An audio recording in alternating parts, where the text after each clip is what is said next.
Vamos mais uma vez para o Evangelho no Lar, feito remotamente devido ao confinamento social. Eu espero que todos vocês estejam bem, com saúde, junto aos seus familiares e amigos, que estejam treinando, exercitando a paciência, a tolerância uns com os outros, porque esse é um exercício que a gente precisa fazer diariamente, mas que todos estejam bem. Então vamos nos preparando para dar início ao Evangelho e vamos pedindo permissão a Deus, a Jesus, aos nossos mentores, aos mentores do lar da família cristã, os dirigentes espirituais, para que Ele possa nos dar sustentação e inspiração no momento de hoje. Que possamos passar por esse período com paz e com serenidade.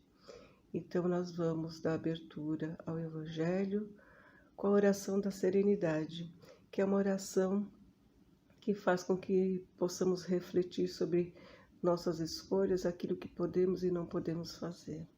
Então vamos nos conectando aos nossos benfeitores e vamos para a oração.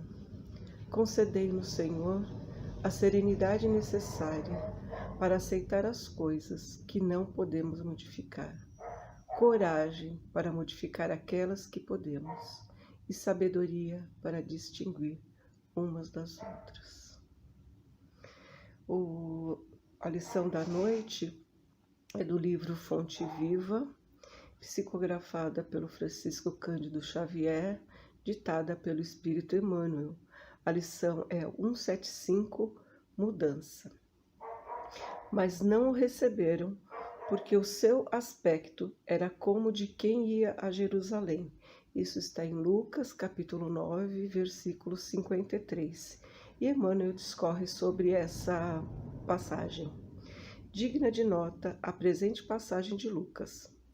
Reparando os samaritanos que Jesus e os seus discípulos se dirigiam a Jerusalém, negaram-se a recebê-los. Identificaram-nos pelo aspecto. Se fossem viajores com destino a outros lugares, talvez lhe oferecessem hospedagem, reconforto, alegria. Não se verifica até hoje o mesmo fenômeno com os verdadeiros continuadores do Mestre? Jerusalém, para nós, simboliza aqui testemunho de fé. E basta que alguém se encaminhe resolutamente a semelhante domínio espiritual para que os homens comuns, desorientados e discutidores lhe cerrem as portas do coração. Os descuidados que rumam na direção dos prazeres fáceis encontram imediato acolhimento entre os novos samaritanos do mundo. Mulheres inquietas, homens enganadores e doentes espirituais bem apresentados, possuem, por enquanto na terra, luzida assembleia de companheiros. Todavia, quando o aprendiz de Jesus acorda na estrada humana, verificando que é indispensável fornecer testemunho da sua confiança em Deus, com a negação de velhos caprichos, na maior parte das vezes é constrangido a seguir sem ninguém. É que habitualmente em tais ocasiões o homem se revela modificado. Não dá a impressão comum da criatura disposta a satisfazer-se. É alguém resolvido a renunciar aos próprios defeitos e anulá-los a golpes de imenso esforço para esposar a cruz redentora que o identificará com o Mestre Divino.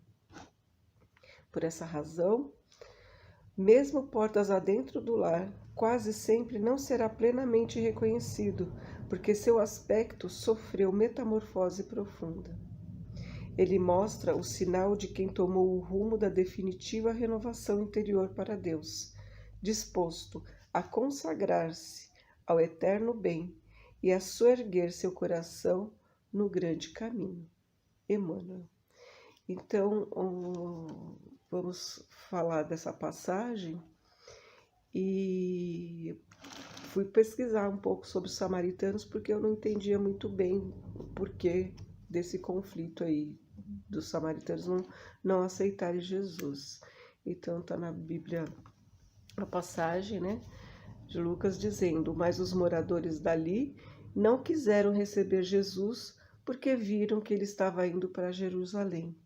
Então, nessa pesquisa, eu vi assim: existia um conflito entre os samaritanos e os judeus desde antes de Jesus. Na verdade, foi na época de do reinado de Salomão que o povo se dividiu em duas nações, a de Israel e Judá.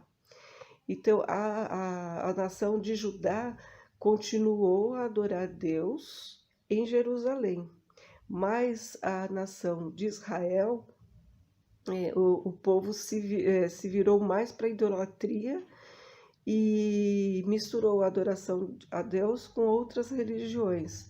E a capital do reino de Israel era chamada Samaria, por isso os samaritanos. Então, os samaritanos, eles seguiam uma forma modificada da lei de Moisés. E por isso os judeus daquela época desprezavam os samaritanos, porque distorciam as escrituras mosaicas, né? Então, por isso tinha uma rivalidade em relação do lugar de adoração a Deus também. Os samaritanos, eles tinham um monte Gerizim, que eles consagravam para adoração a Deus. E os judeus, eles adoravam a Deus no templo em Jerusalém. Então, tinha essa diferenciação. E dando continuidade ao que o Emmanuel discorre sobre essa passagem, né? Então, os samaritanos, percebendo que Jesus e os seus discípulos seguiam para Jerusalém, não quiseram recebê-los, justamente porque tinha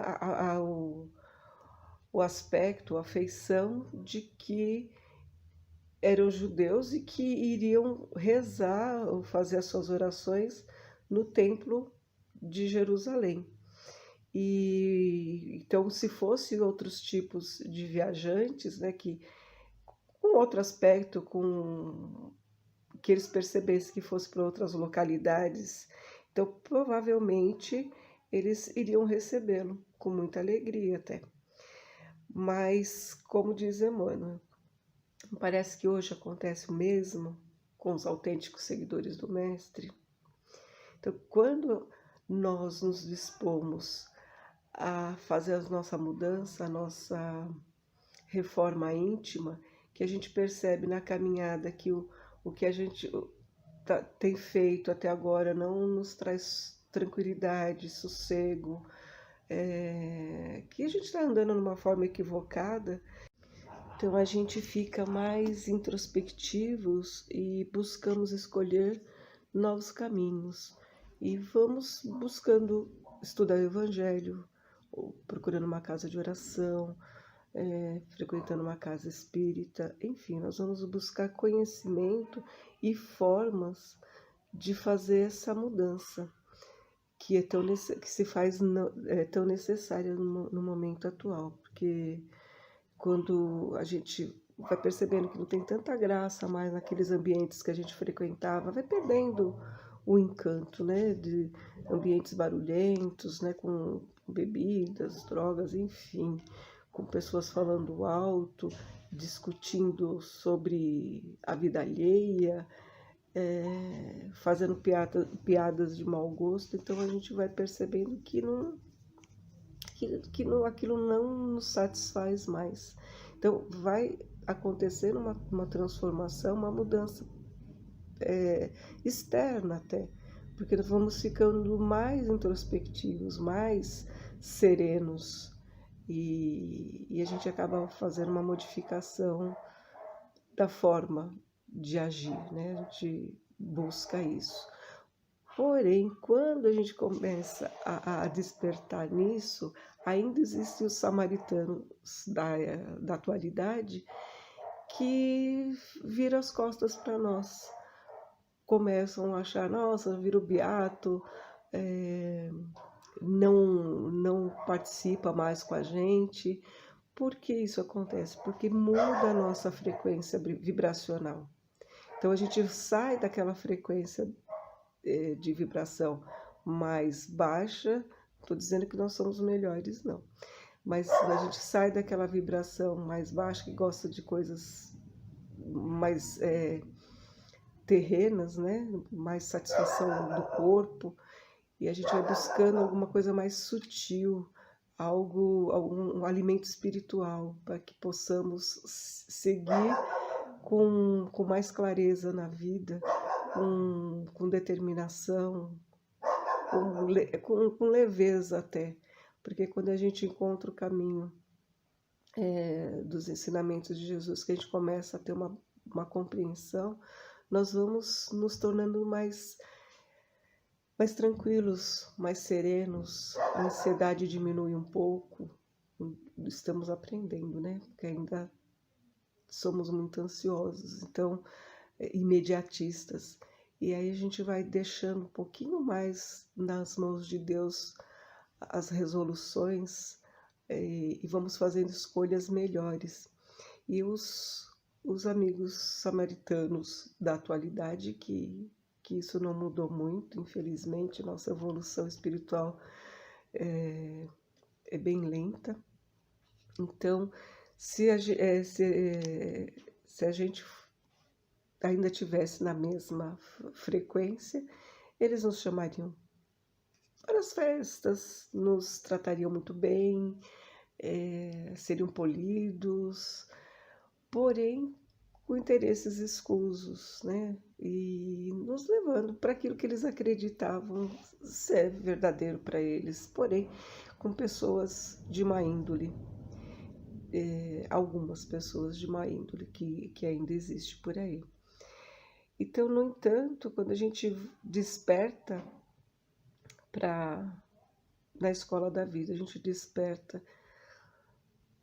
para a vida espiritual, então é necessário a gente demonstrar a nossa confiança em Deus, deixando para trás aqueles hábitos viciosos, antigos, e isso é à custa de muito sacrifício, de muito esforço, porque todo o vício é hábito.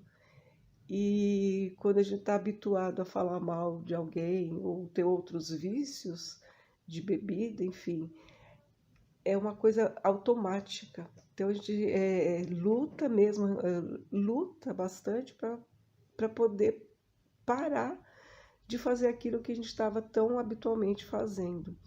Então é um sacrifício enorme, porém é possível ser feito, porque precisamos estar no estado de presença para poder fazer a nossa modificação.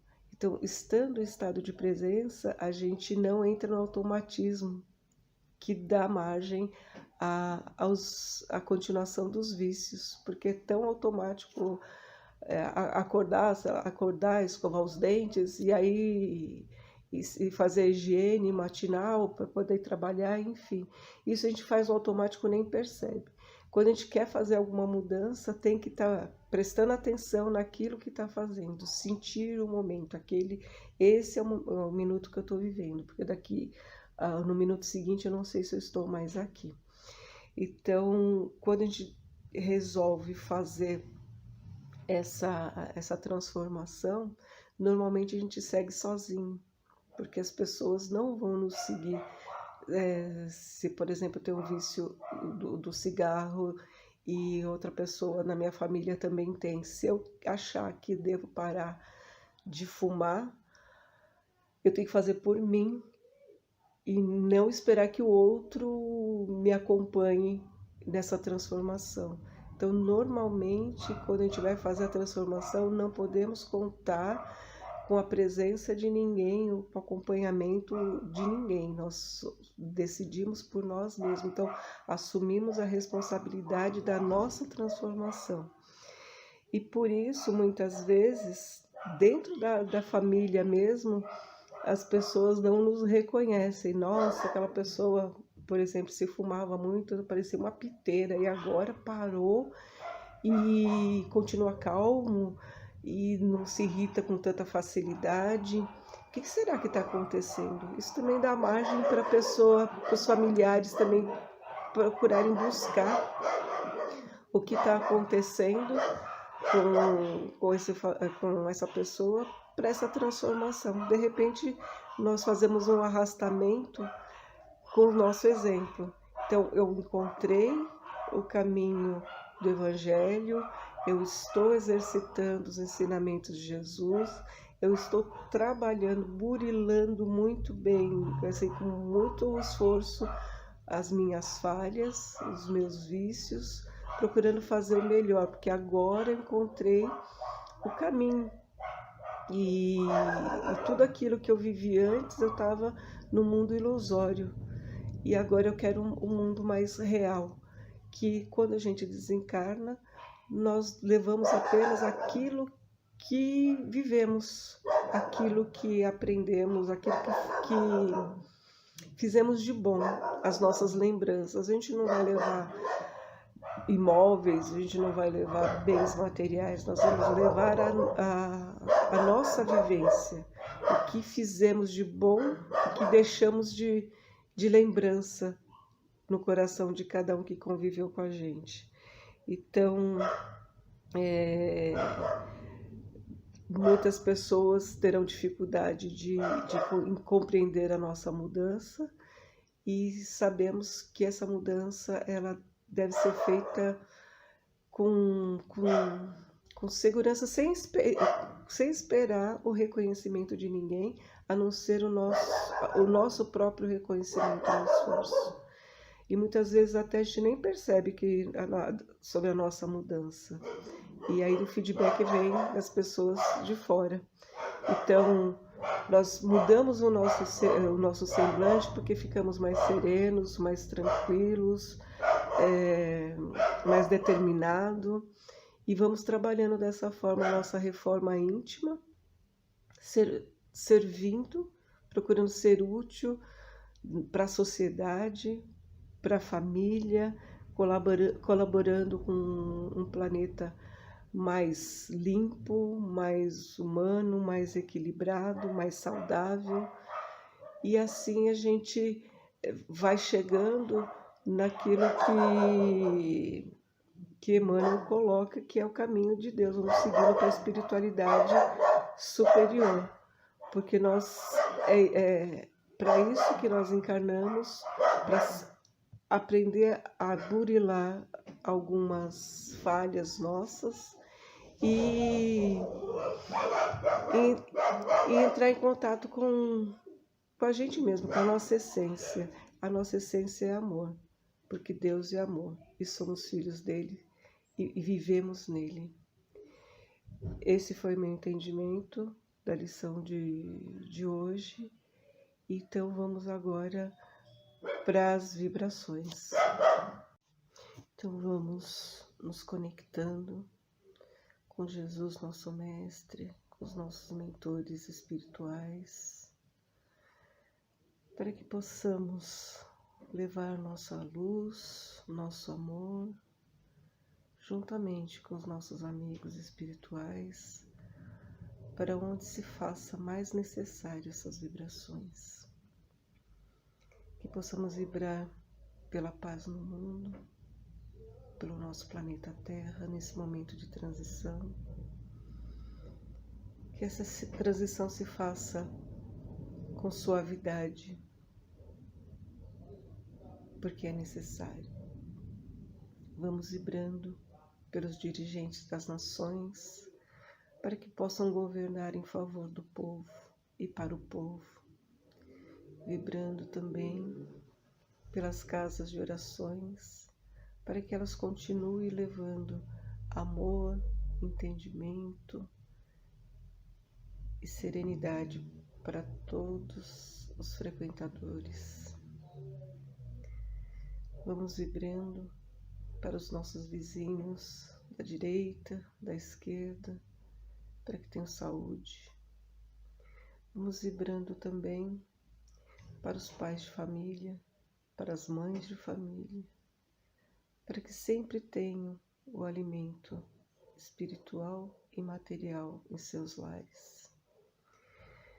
Vamos vibrando também pelas crianças, para que tenham amor e sejam muito bem amparadas, ou pelos pais, ou pelas casas que acolhem essas crianças. Vibrando também amor, saúde, para os idosos, para que eles sejam amparados nas suas necessidades. Vibrando para todas as casas de saúde, para todos os hospitais, para todas as pessoas enfermas, que possam receber o medicamento necessário para as suas dores, para que sejam aliviadas. Vamos vibrando também para todos os trabalhadores da linha de frente dessa pandemia, aos médicos, enfermeiros, recepcionistas, motoristas de ambulância, motoristas, caminhoneiros, motoqueiros, enfim, agricultores, a todos que continuam trabalhando para manter o andamento do país, para que todos recebam o nosso carinho, a nossa gratidão. Vamos vibrando a todas as pessoas que de alguma forma se encontram em depressão, a todos os tipos de vícios, para que encontrem a luz da serenidade, a luz da paz, do caminho no bem. Vamos vibrando também para as pessoas que estão desencarnando nesse momento, que os espíritos de luz possam acolhê-los, recebê-los com carinho. Vamos vibrando também a todos que estão nascendo nesse momento, para que sejam amparados pela espiritualidade superior, a fim de que consigam alcançar a sua missão e sejam muito bem acolhidos, muito bem-vindos nesse planeta. Vamos deixando também uma vibração em aberto para que os nossos amigos espirituais possam levar aonde se faça necessário. Que assim seja, graças a Deus. Então vamos caminhando para o encerramento do Evangelho de hoje, agradecendo a Deus, a Jesus, a oportunidade desse trabalho, a oportunidade de estar junto com vocês mais uma vez. Muitas saudades, né, de ver pessoalmente, de dar aquele abraço. E vamos encerrando com a oração da serenidade, que é uma oração que particularmente eu recorro muito quando a gente precisa saber diferenciar o que eu posso fazer e o que eu não posso fazer. Então vamos agradecendo a Deus, a Jesus, por esse momento e vamos encerrar com a oração da serenidade. Concedei-nos, Senhor, a serenidade necessária para aceitar as coisas que não podemos modificar, coragem para modificar aquelas que podemos e sabedoria para distinguir umas das outras. Que assim seja, graças a Deus. Então está encerrado mais esse Evangelho e espero que vocês tenham uma excelente semana, com muita paz, muito amor, muita serenidade e harmonia. Até a próxima. Que Jesus abençoe.